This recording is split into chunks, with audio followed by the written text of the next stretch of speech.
Boa noite, meu nome é Raíssa, eu sou aluna do curso de licenciatura em Ciências Biológicas da Universidade Federal do Mato Grosso do Sul, e hoje na disciplina de Prática de Ensino e Pesquisa Pedagógica 4, eu vou falar um pouquinho sobre o que é um plano de aula e como ele é feito.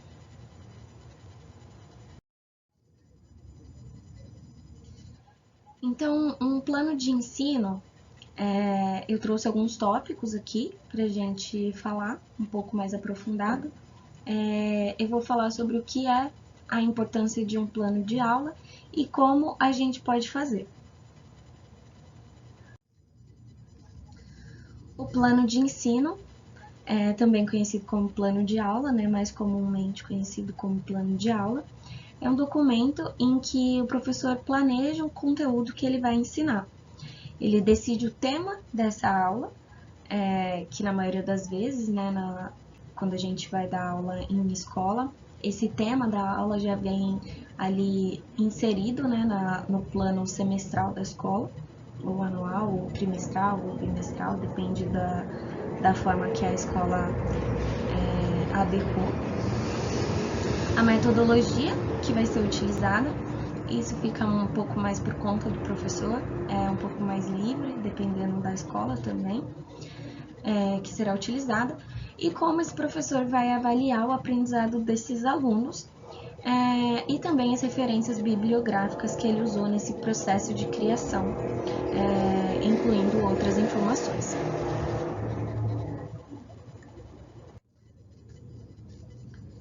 Então aqui o plano de aula ele é extremamente importante, né? Ele é indispensável para que o aprendizado dos estudantes seja otimizado.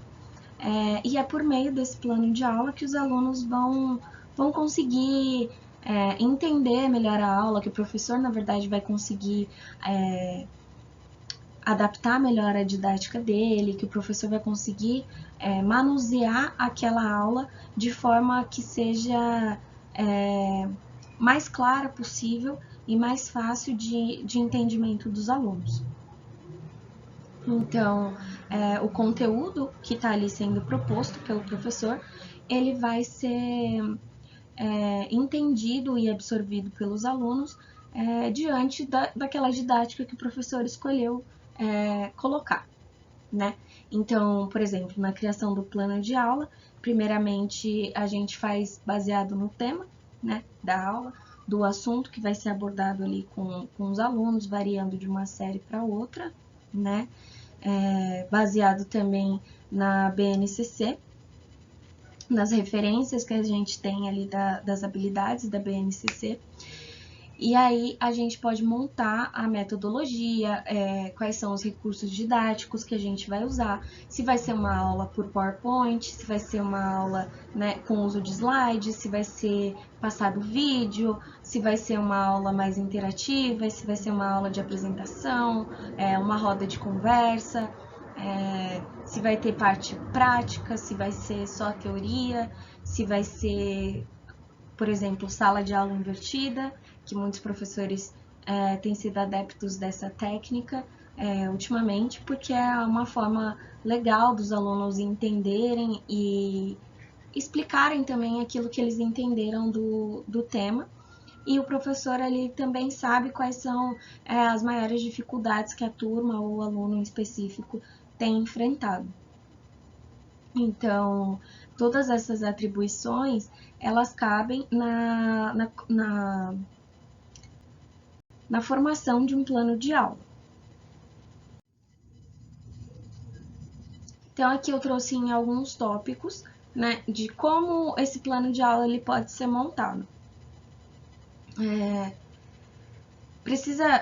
Eu vou só descrever, né, quais são os tópicos aqui que eu levantei, que é o público-alvo, o tema da aula, o objetivo que precisa ser alcançado através dessa aula, o conteúdo a ser abordado também, a duração da aula, os recursos didáticos, a metodologia que vai ser utilizada e como vai ser a avaliação do aprendizado desses alunos, conforme as referências que que a gente determinou ali no começo, e também aqui incluindo as referências que foram utilizadas para esse plano ser construído. Então, como eu já falei um pouco nos outros slides, tem vários tópicos desses que são super importantes, alguns que vêm à mente um pouco mais rápido, alguns que vêm à mente só depois que a gente acaba citando mesmo, mas que todos eles têm uma importância relevante no momento ali da aplicação da aula, de fato.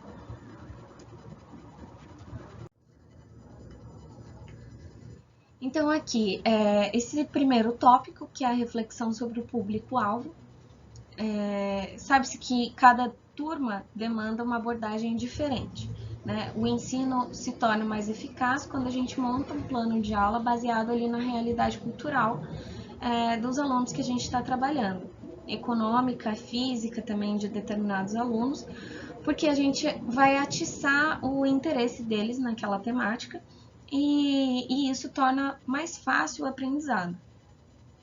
Então, a nossa função como professores, né, é incentivar realmente e despertar no aluno o senso de crítica, né?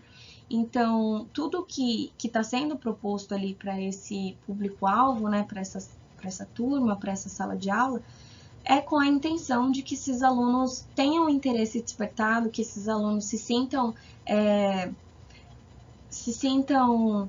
questionados, se sintam motivados a entender mais a fundo esse conteúdo e a fazer também questionamentos sobre isso, tanto para o professor quanto questionamentos internos, questionamentos no bairro que eles vivem, questionamentos na família, com os amigos, e que ele possa inserir realmente esse tema de aula no cotidiano dele e na vida dele. Então, a gente precisa levar em consideração, por exemplo, se o plano de aula está sendo construído para uma turma de 6º ano, ele não vai ter as mesmas atribuições de um plano de aula que está sendo construído para uma turma de 3º ano de ensino médio, que também não será o mesmo tema construído ali para uma turma de EJA, de educação para jovens adultos, que também não será o mesmo tema de uma escola de ensino carcerário, que também não será o mesmo tema para uma turma de 7º ano, por exemplo.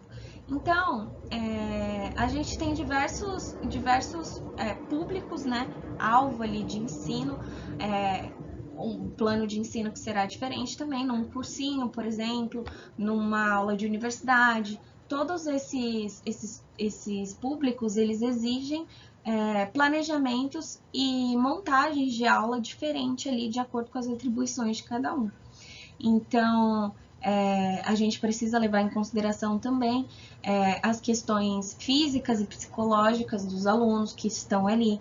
Então, às vezes, ter um aluno com uma deficiência, um grau de autismo ou uma deficiência visual, uma deficiência auditiva, ela vai exigir uma maior preparação na hora dessa montagem de aula. Um aluno com deficiência visual, por exemplo, ele não vai conseguir acompanhar uma aula se aquela minha aula ela for baseada somente em slides. Então, o aluno ele vai escutar aquilo que eu vou estar dizendo, mas talvez o uso de imagens não seja tão adequado nesses casos. Um aluno com deficiência auditiva, eu não posso passar para ele um vídeo que não tenha um som adequado para o grau de surdez dele, ou que ele não tenha acesso a esse conteúdo de outras formas. Então, tudo isso ele precisa ser analisado na montagem do plano de aula. Todas essas questões precisam ser analisadas na hora da montagem do plano de aula. Um aluno com deficiência intelectual, às vezes ele não consegue, dependendo da deficiência, do grau de deficiência, ele não consegue acompanhar a aula no mesmo ritmo, né, que os outros alunos. Então, isso precisa também ser levado em consideração. As pessoas, os professores, né, eles precisam começar a tratar os alunos como indivíduos, né, dentro de uma turma, dentro de uma sala de aula. Não como uma turma fixa, como uma turma fechada, que fosse composta pelos mesmos indivíduos ali dentro. Aí aqui no tópico 2, a gente tem a definição do tema de aula, né? Definir o tema de aula pode parecer uma tarefa fácil, mas nem sempre é, porque esse cronograma, né, que eu citei anteriormente, ele precisa ser seguido nas escolas e também para que os temas mais fáceis sejam compreendidos antes dos mais complexos. Então, esse é um grande problema que a gente tem em alguns casos de defasagem, né? Então, por exemplo, você pega ali uma turma de 6º ano que aparentemente, né, deveria compreender um certo conteúdo, e essa questão entra também na questão do público-alvo, né, aonde essa turma está inserida, como tem sido o ensino nessa escola, de onde vêm esses alunos, enfim, todas essas questões.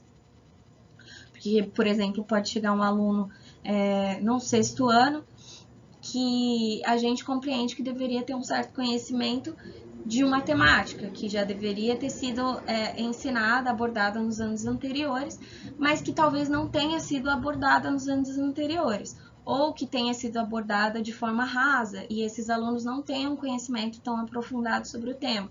Então, não tem como o professor chegar e aplicar um tema mais complexo, um tema mais a fundo, um tema mais rigoroso mesmo, na cobrança até desses alunos, sendo que eles não tiveram esse material base de apoio. Então, por isso que é importante a escolha do tema de acordo com o público-alvo que está ali naquela turma. O objetivo a ser alcançado, ele é o objetivo onde o professor define qual é o intuito daquela aula que está sendo apresentada ali. Por exemplo, quando se trata de ensino, né, que é o que eu coloquei aqui, o objetivo é que o aluno ele tenha compreendido completamente o conteúdo, sem grandes dificuldades.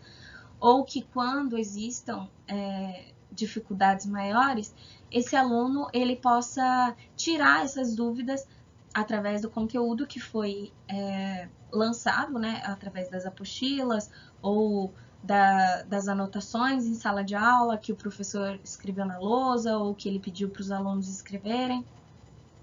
De alguma forma, o professor ele precisa ter essa noção da dificuldade ali daquele plano de aula, daquele tema de aula, para que os alunos eles possam ter todo esse material de suporte para as dúvidas deles. Claro que as dúvidas relacionadas a esse tema, né?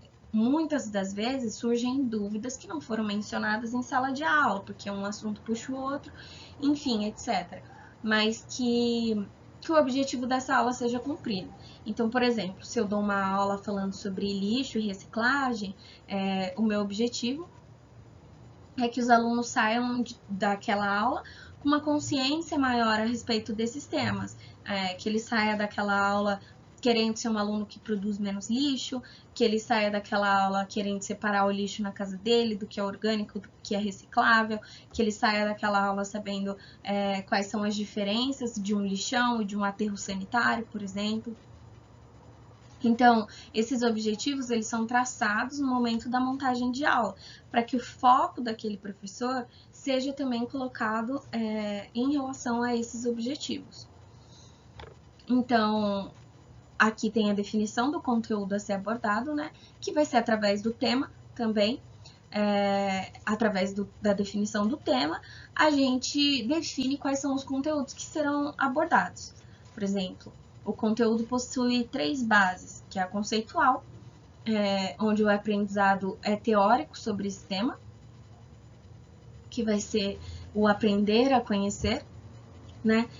O procedimental, que é um aprendizado prático dos aprendizados conceituais. Então, é o que a gente às vezes chama de uma aula prática, né, de laboratório. E o atitudinal, que é um aprendizado da vivência do aluno com a sociedade, como indivíduo, que ele aprenda a conviver com essa temática. Por exemplo, se eu dou uma aula falando sobre propriedades químicas, eu posso abordar o conteúdo de sabão, como funciona a polarização do sabão e etc. E eu posso falar sobre isso na aula prática, né? Introduzir esse conteúdo, ensinar para os alunos qual é o funcionamento disso, como são caracterizadas essas polaridades, etc. Na aula prática, eu posso ensinar para os alunos, mostrar ao vivo ali como é que funciona essa polarização do sabão. Eu posso passar o sabão lá ao vivo, ou mostrar para eles como que funciona, enfim, fazer algo relacionado à prática. E na atitudinal é pensar que o aluno, a cada vez que ele chegar lá na casa dele, que ele for lavar uma louça, ou que ele for mexer com sabão, ele vai ter esse link com aquilo que foi aprendido em aula.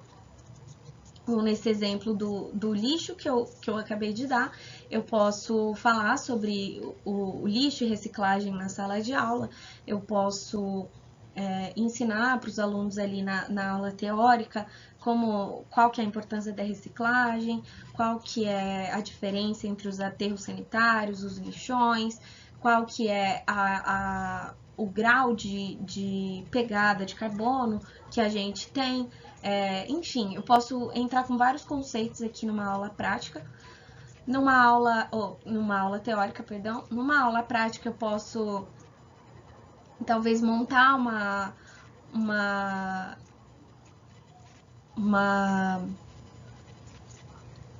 forma de fazer uma reciclagem com esses alunos. Eu posso montar uma composteira em sala de aula com esses alunos, para que eles tenham a dimensão ali durante um ano, quanto tempo alguns materiais que se dizem recicláveis, né, demoram realmente para ser decompostos. E aí na atitudinal é esperar que esse aluno leve todos esses conhecimentos para a vida dele individual, para a casa dele, para a família dele, para a sociedade, para os amigos, ali na comunidade onde ele está inserido. A duração de uma aula, ela é um tema extremamente importante, porque ela é um tópico extremamente importante, porque a duração da aula ela permite que o professor ele faça essa preparação em tempos. Então, ali no plano de aula, o professor ele vai definir quanto tempo mais ou menos ele vai demorar na abordagem dos alunos com uma revisão do conteúdo passado. Ele pode decidir quanto tempo de lousa ele vai demorar para preencher, quanto tempo ele vai dar ali para esses alunos copiarem essa lousa, ele vai definir quanto tempo ele vai demorar para explicar essa lousa depois, ele vai definir quanto tempo ele vai dar para esses alunos fazerem as atividades, os exercícios propostos, ele vai definir quanto tempo ele vai demorar para esses alunos tirarem dúvidas, ou ele vai definir quanto tempo ele vai demorar na aula presencial, teórica, quanto tempo ele vai demorar na aula prática. Então, é realmente um norte para o professor se programar, né? Para que ele não dê a aula toda dele em meia hora e sobre ali muito tempo no final da aula, né?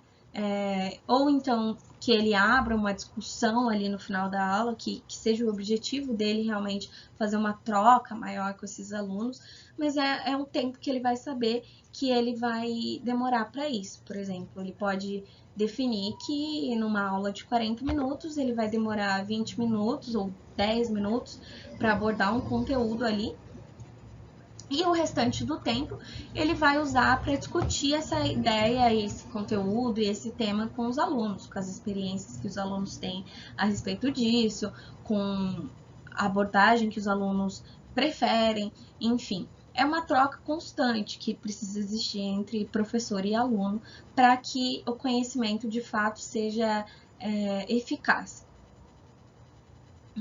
Aqui no sexto tópico, eu coloquei ali a seleção de recursos didáticos, né?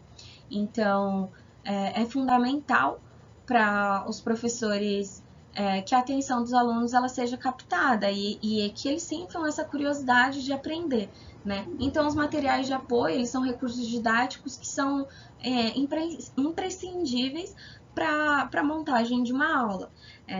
Então, por exemplo, aqui eu dei o exemplo do tempo que o professor vai escrever numa lousa, então aqui já está o recurso didático da lousa, do giz, do apagador, ou do quadro branco ali, que exige canetas, né, piloto, ou ele vai dar uma aula de slide, então tem ali o computador, tem o pendrive, né, que muitas vezes ele leva os slides, tem o projetor de slides, tem as luzes, né, dependendo, tem a caixa de som que ele leva também, ou se ele vai fazer uma atividade com os alunos de utilização de cartaz, quais são ali os recursos que ele vai usar para fazer esses cartazes. Vai ser colagem de revista, então aí a gente tem tesoura, a gente tem revista, a gente tem cola, a gente tem caneta para a construção desses cartazes.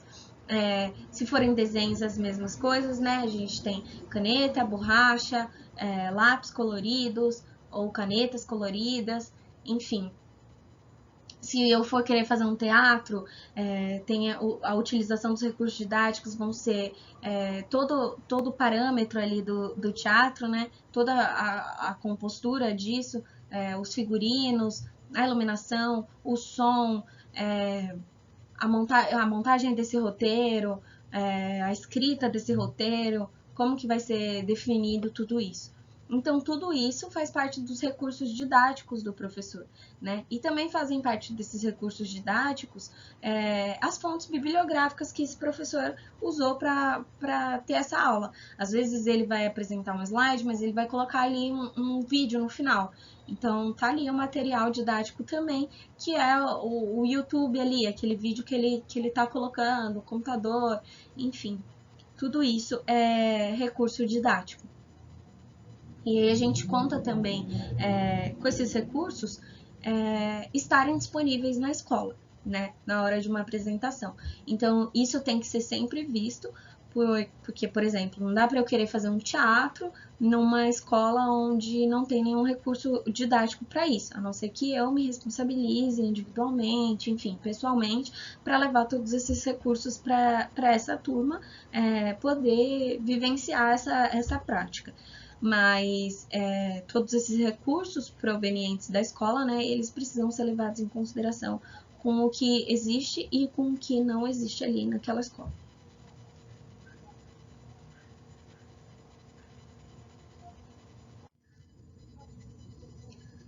A metodologia, né, que vai ser utilizada aqui como sétimo ponto, a metodologia, a estratégia do professor para definir qual método que ele seguirá para administrar a aula. Então, ela é extremamente importante, pois pode motivar ou desmotivar o aluno totalmente a prestar atenção naquele conteúdo dele. Alguns exemplos de métodos são exercícios, criação de mapas conceituais, dramatizações, seminários, enfim. E aqui entra novamente tudo aquilo que eu já relatei lá atrás, mas como outro ponto principal, né, para esses alunos aqui. Entra aqui como a metodologia a ser utilizada, pensando no foco mesmo desses alunos, né? No caminho que eles vão percorrer do momento que aquele conteúdo está sendo apresentado para os alunos até o momento em que ele vai ser realmente inserido, né, na vida desses alunos ali e compreendido de fato por eles. Então, se eu tenho uma turma que eu sei que ela é um pouco mais desligada que o normal, ela é um pouco menos engajada, ela é um pouco mais distraída, é coerente que a minha metodologia seja mais expressa, né, mais intensa do que em outras turmas que geralmente são mais engajadas. Então, aqui eu posso usar realmente a criatividade, né, como professor e professora, eu posso usar a minha criatividade para pensar na metodologia que eu quero seguir. O exemplo que eu dei, por exemplo, da roda de conversa, do teatro, da formação do teatro. É até um jeito legal de falar para os alunos, como eu dei o exemplo da sala de aula invertida, né? Muitos alunos, eles têm maior facilidade de aprender quando eles explicam a matéria, né? Então, o teatro e a sala de aula invertida, elas são maneiras desses alunos se expressarem melhor e de entenderem melhor esse conteúdo que está sendo abordado. Porque, da mesma forma da sala de aula invertida, o teatro ele está ali para fazer o aluno apresentar essa temática que ele aprendeu de uma forma mais livre, né? Onde ele, de fato, ele pode se expressar, ele pode colocar as ideias dele, ele pode colocar a personalidade dele até naquele conteúdo. Então, é uma metodologia muito legal. Outros métodos de ensino que são até comuns são os métodos de repetição, enfim, são métodos que não, que na minha opinião não desenvolvem tanto o aluno, né? Visto que ele fica ali só repetindo, enfim, acaba sendo uma decoreba maior, mas alguns alunos têm mais facilidade com isso, alguns alunos têm memória fotográfica, alguns alunos têm mais memória visual, então todos esses quesitos, eles precisam ser levados em consideração também. Como avaliar o aprendizado dos alunos? Após a finalização de aula, é necessário inserir um método avaliativo, para saber se o conteúdo foi absorvido ou não pelo aluno, né? Em casos negativos, é necessário reforçar essa matéria. Com a avaliação, é possível despertar dúvidas nos estudantes, podendo ser esclarecidas posteriormente. Alguns exemplos de avaliação são a participação do aluno em sala, provas orais, escritas, lições de casa, debates em classes, etc. As formas mais convencionais de avaliação que a gente tem é a avaliação escrita, né? Que geralmente acontece ali bimestralmente ou trimestralmente. E o aluno ele vai responder questões de forma dissertativa ou ele vai assinalar, né, as questões em que ele acha ou verdadeiras e falso ou correta e incorreta ali nessas questões, que acaba sendo um método de avaliação um pouco engessado, né? Visto que, como eu falei anteriormente, cada aluno ele tem uma forma de aprendizado e ele tem uma forma de expressão, ele tem uma forma de absorção do conteúdo. E muitas das vezes só na avaliação escrita isso não fica tão aparente, né? Isso não fica tão claro quanto deveria. Então, o ideal realmente é que existam mais tipos de avaliação e não somente um. Então, a participação do aluno é importante, a presença de alguns seminários, dependendo, tem alunos que realmente não conseguem, que têm problemas com timidez, com falar em público, etc. Todas essas questões, elas precisam ser levantadas antes de uma avaliação ser determinada ali pelo professor. Não é porque nós somos professores, né, que nós podemos bater o martelo e dizer como as coisas têm que ser. Nós precisamos ser empáticos em primeiro lugar com os alunos que a gente tem. E aqui a informação das referências, que deve ir ali por último na montagem de plano de aula, né? Quando o plano de aula é finalizado, o professor deve informar as referências que ele utilizou para montar o plano de aula.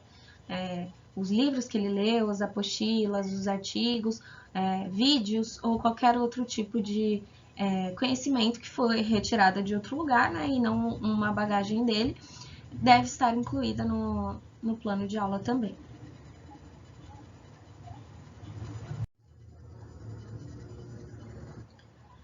Aqui eu trouxe um pouquinho de um dos temas, né, que tem sido bastante abordados nessa disciplina que nós estamos fazendo, que é o mapa conceitual.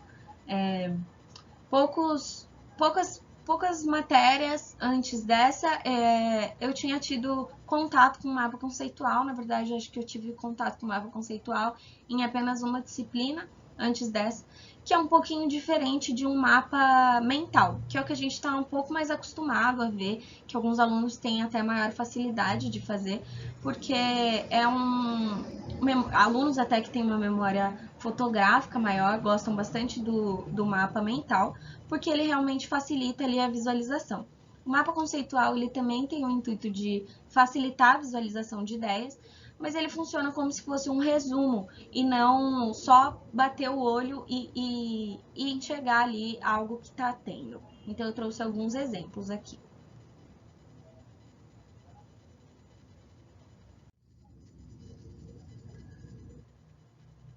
Aqui, né, como eu disse, o mapa mental é um grande resumo que destaca os pontos mais importantes de uma matéria.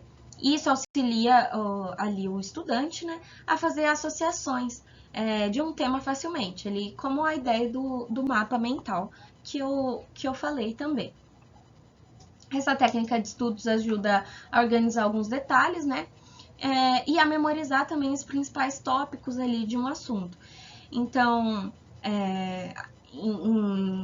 em estudos voltados ali para avaliações, estudos voltados ali para provas, né, geralmente escritas, ou até orais mesmo, a gente tem ali uma facilidade melhor de visualização com o resumo em forma de mapa conceitual. Por exemplo, antes de uma avaliação na faculdade ou na escola, antes de um simulado no cursinho ou na escola também, antes de uma prova de vestibular, o mapa conceitual ele é um ponto de estratégia legal para ser montado, até como forma de resumo das atividades em sala de aula, eu acho legal também colocar.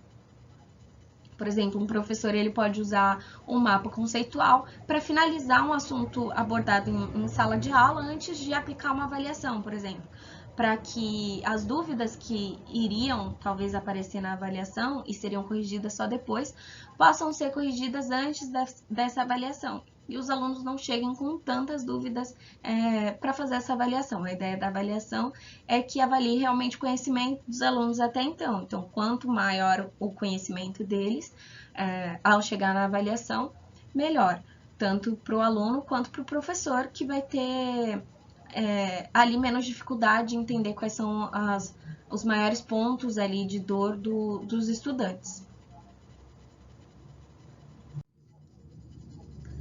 Aqui eu trouxe um mapa mental dessa matéria, dessa disciplina de pesquisa, prática e ensino de pesquisa pedagógica, onde temos aqui como pontos principais o plano de ensino, aqui,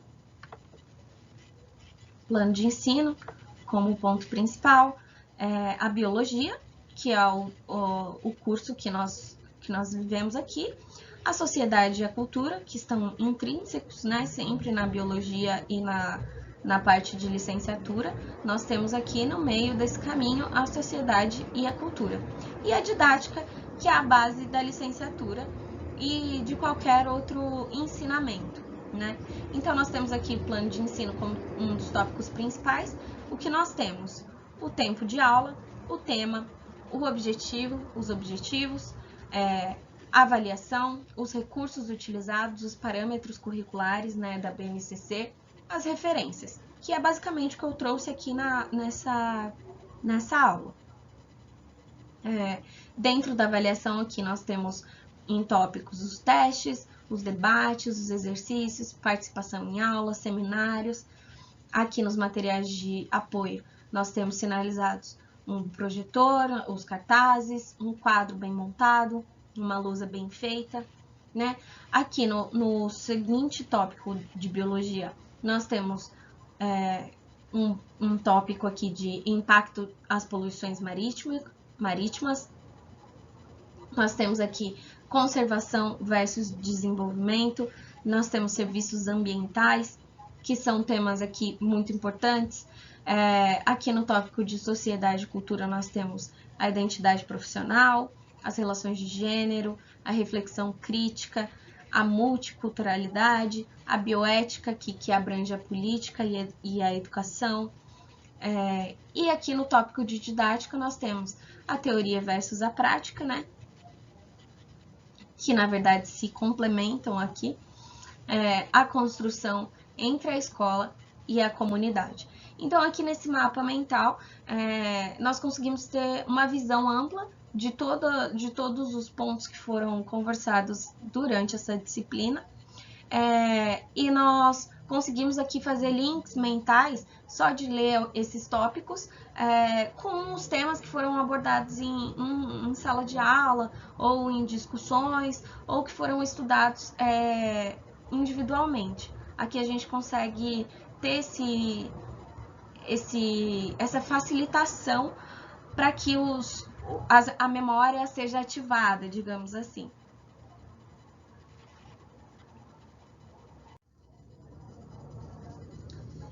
E aí eu trouxe esse slide aqui falando um pouquinho sobre como fazer um mapa mental de maneira eficaz, né? Porque não existe ali uma maneira correta de fazer, né? Cada um faz o seu da maneira que for mais fácil para sua própria compreensão, mas existem algumas dicas aqui que podem ajudar na construção desse mapa mental, principalmente para você que nunca fez nenhum mapa conceitual e deseja aprender a fazer. Então, vai pegar uma folha em branco, sempre na horizontal, porque é onde a gente vai ter essa visão de paisagem, né? Então, aqui a gente pega uma folha em branco, assim como essa, nessa visão aqui de paisagem, né? Só equilibrar aqui com a câmera. Colocar na horizontal, colocar sempre o tema no meio, né? Em destaque, no centro, que é o tema principal. É onde você vai saber do que está falando ali. Fazer desenhos, usar setas, símbolos, imagens que te lembrem algo. Então, se você quer falar de lixo, reciclagem, você colocar lá uma latinha de lixo, uma casquinha de banana, um desenho que vai te fazer lembrar desse tema de aula. Ou uma piadinha que o professor fez na aula mesmo, algo que vai facilitar o seu entendimento nisso. Usar bastante cores diferentes, né? Principalmente para destacar ali os subtemas, né? Não usar cores repetidas para dois temas diferentes, porque às vezes isso pode confundir a visualização. Mas é sempre importante lembrar que o conteúdo do mapa ele deve ser simples, ele deve ser claro, e onde será possível assim uma visualização total das informações que estão contidas nele, para que é realmente um mapa, né? Para que onde você, no momento que você tiver dúvida ou que você estiver revendo essa matéria, você vai conseguir bater o olho e vai conseguir entender aquilo que está sendo passado ali, qual foi a ideia, qual foi o tema principal, o que foi discutido aqui, o que foi discutido ali, para trazer essas maiores informações. Aqui nós temos a bibliografia, né? Eu coloquei nesse slide a bibliografia que foi utilizada para a montagem dessa aula, fora os parâmetros que já são de abrangência de conhecimento próprio, né? Então, a bagagem de estágios, de PIBID, enfim, nós acabamos fazendo um compilado mesmo de informações, né? De acordo com as nossas vivências também. Então, é sempre válido entender qual o seu momento de licenciatura também, né? Obviamente que nós, né, que estamos aqui na graduação, não vamos ter as mesmas didáticas ou ter o mesmo conhecimento, as mesmas facilidades do que um professor que está há 10 anos no mercado ou mais. Mas é claro também que, por exemplo, com o avanço das TICs, né, do ensino remoto, enfim, outros parâmetros, né, que têm sido desenvolvidos, até na questão do uso da tecnologia em sala de aula, de tablets, de computadores, já é um quesito que talvez nós estejamos, né, um passo à frente aí de alguns professores que não têm tanta facilidade de lidar com isso. Então, uma construção mútua, né? Entre nós que estamos em formação, entre os nossos mestres que estão nos formando e também entre os nossos alunos que passam na nossa vida e sempre tem algo a acrescentar.